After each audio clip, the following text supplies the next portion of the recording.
Hello class 12 chapter 2 chemistry में chemical kinetics. अब यहाँ पर टॉपिक क्या है? Explain the factor affecting the velocity of a chemical reaction. अब आपको एक और नाम पता होगा, रेट ऑफ अ रिएक्शन। ठीक है, अब इसमें क्या बोला गया है? रेट ऑफ अ रिएक्शन में कौन कौन से फैक्टर अफेक्ट करते हैं वो हमको एक्सप्लेन करना है। ये बोर्ड पेपर में बहुत आते हैं, मोस्ट इंपॉर्टेंट टॉपिक है ये। अच्छे से समझिएगा, सिंपल लैंग्वेज है, बिल्कुल याद करने की जरूरत नहीं पड़ेगी, बस एक दो बार इसको प्रैक्टिस करिएगा। ठीक है, अब यहाँ पे देखिए लैंग्वेज लिख रहे, समझिएगा ध्यान से। The following factor are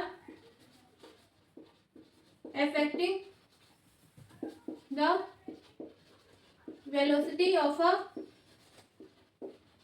reaction.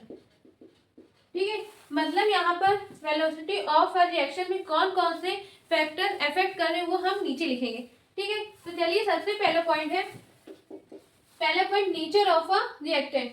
ठीक है, हेडिंग डालिए नेचर ऑफ रिएक्टेंट है। ठीक, अब इसमें ध्यान से समझिएगा, मैं जो लिखने चाह रही हूँ लैंग्वेज वो ध्यान से पढ़िएगा। सब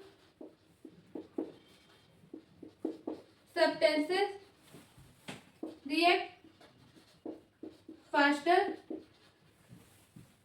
in bracket ionic compound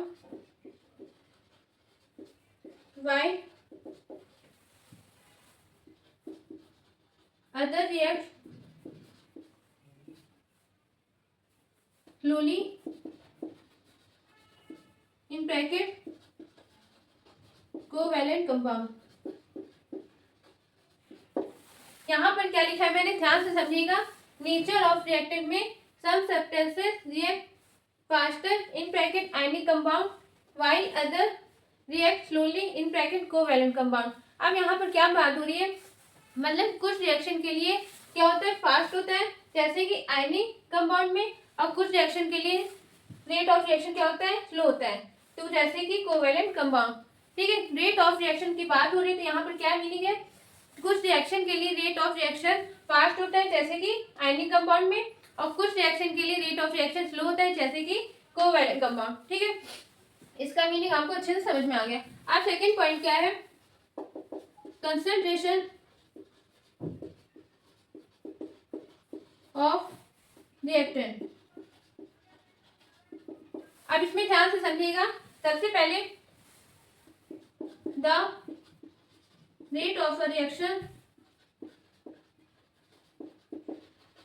is directly proportional to the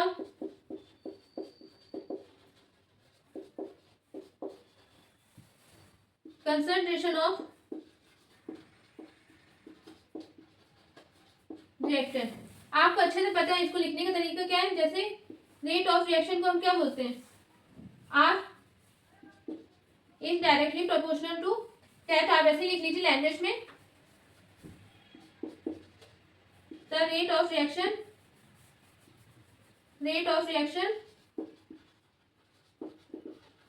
is directly proportional to concentration of reactant. ठीक है, इसको बॉक्स में बना लीजिए, इतना याद रखिएगा, बाकी लैंग्वेज अपने आप लिख लेंगे। ठीक है, क्या बोलेंगे, the rate of a reaction is directly proportional to the concentration of reactant. मतलब यहाँ पर रिएक्टेंट का कंसंट्रेशन अगर इंक्रीज होगा, अगर बढ़ेगा तो रेट ऑफ रिएक्शन भी क्या होगा, बढ़ेगा। अगर रिएक्टेंट का कंसंट्रेशन कम होगा तो रेट ऑफ रिएक्शन का क्या होगा, कम होगा। ठीक है, अच्छे से आपको समझ में आ गया। अब देखिए थर्ड पॉइंट क्या है, यहाँ पर आप बस इतना याद रखिए, बाकी आपको ये लैंग्वेज अपने आप बन जाएगा। कैसे, इतना याद रखिएगा, रेट ऑफ रिएक्शन इसको हम क्या बोलते हैं, is directly proportional to concentration of reactant. ठीक है, अब थर्ड पॉइंट में आ जाइए, टेम्परेचर। टेम्परेचर में देखिए क्या लिखेंगे, the rate of reaction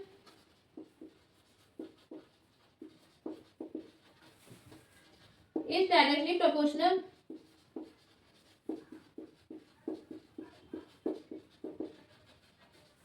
to the temperature. मतलब यहाँ पर कैसे लिखेंगे, इतना याद रखिएगा, rate of reaction is directly proportional to temperature. आपको समझ में आ गया होगा इसमें क्या बोला गया है। अगर रिएक्टेंट का टेम्परेचर इंक्रीज होगा तो रेट ऑफ रिएक्शन भी क्या होगा, इंक्रीज होगा। अगर टेम्परेचर का रिएक्टेंट का टेम्परेचर क्या होगा, डिक्रीज होगा, तो रेट ऑफ रिएक्शन क्या होगा, डिक्रीज होगा। ठीक है, अब ये 3 पॉइंट आप नोट कर लीजिए। अब नेक्स्ट को रफ करके हम 3 पॉइंट और लिखवा रहे हैं। अब देखिए क्लास 3 पॉइंट आपने नोट कर लिया होगा। अब यहाँ पर देखिए 4th पॉइंट क्या बोला गया, सरफेस एरिया ऑफ रिएक्टेंट। इसको कैसे लिखेंगे, the rate of reaction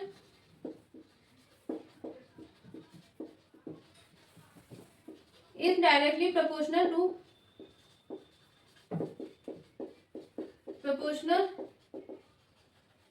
the surface area of reactant।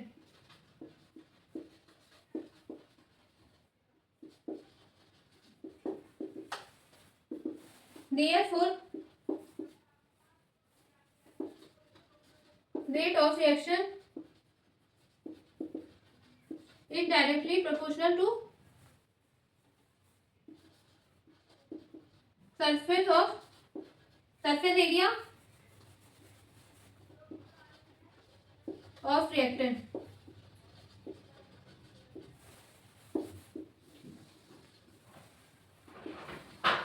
ठीक है, अब यहाँ पर आपको समझ में आ रहा होगा रिएक्शन का जो सरफेस एरिया है अगर वो इंक्रीज होगा तो रेट ऑफ रिएक्शन क्या होगा, इंक्रीज होगा।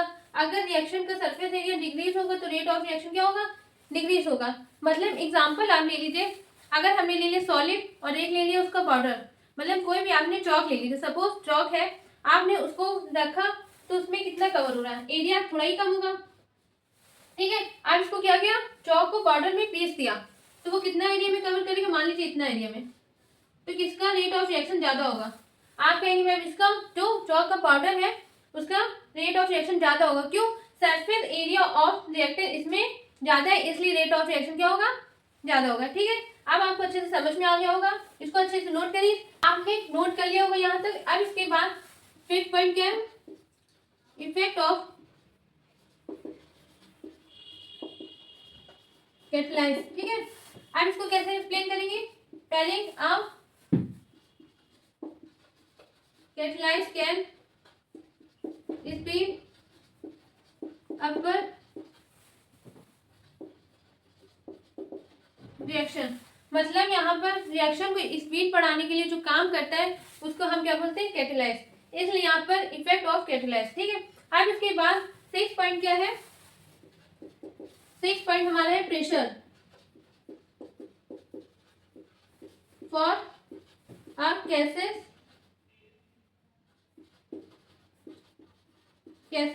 रिएक्शन। ठीक है, ये गैसेस रिएक्शन के लिए काम करता है प्रेशर। ठीक है, तो क्या लैंग्वेज है, the rate of reaction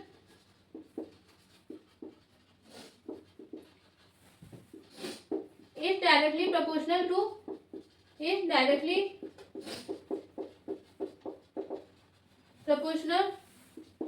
the pressure. Therefore rate of reaction is directly proportional to pressure। ठीक है, इसको क्या कर लेंगे, बॉक्स में बंद कर देंगे। ठीक है, आपको लैंग्वेज याद करने की कोई जरूरत नहीं, अगर आपको ये याद है तो आप अपने आप लैंग्वेज बना लेंगे। ठीक है, आप देखिए प्रेशर क्या है, the rate of reaction is directly proportional to the pressure. अगर प्रेशर इंक्रीज होगा, इंक्रीज मतलब रिएक्शन का प्रेशर क्या होगा, इंक्रीज होगा, तो रेट ऑफ रिएक्शन क्या होगा, इंक्रीज होगा। अगर रिएक्शन का प्रेशर डिक्रीज होगा तो रेट ऑफ रिएक्शन क्या होगा, डिक्रीज होगा।